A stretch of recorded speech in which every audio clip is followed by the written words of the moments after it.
জ্বালানি তেলের হাহাকার কাটছেই না, যদিও কিছু কিছু পাম্পে আগের চেয়ে তেল সরবরাহ বেড়েছে।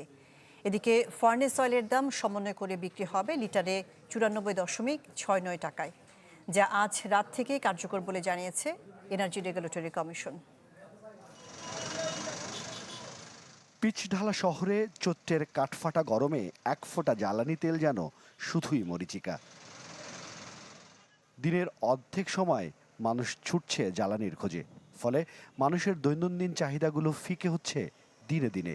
তীব্র রোদে প্রতিদিন ঘন্টার পর ঘন্টা অপেক্ষার শেষ কবে হবে জানেন না তারাও। ধৈর্যর শেষ নেই, আর ধৈর্য আর নাই শেষ। এমনি রোদ, জীবনও শেষ, যাত্রাও শেষ। কি বুঝলেন ভাই? অনলি যেটাই চাই।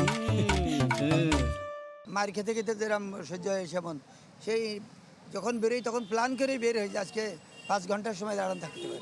এখানে আমাদের অনেক ওয়ার্কিং টাইমটা খেয়ে যাচ্ছে। 4 ঘন্টা লাগুক 10 ঘন্টা লাগুক দাঁড়ায় এত তেল নিতে হবে, কারণ তেল না নিলে তো গাড়ি বন্ধ হয়ে থাকবে।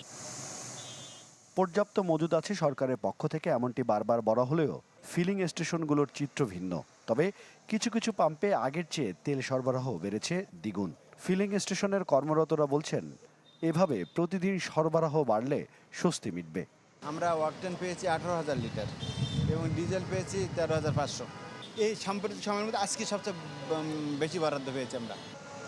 এদিকে চলতি মাসে 4 ধাপে আসবে আরও 32,000 টন জ্বালানি তেল। হিরণ খান, চ্যানেল 24, ঢাকা।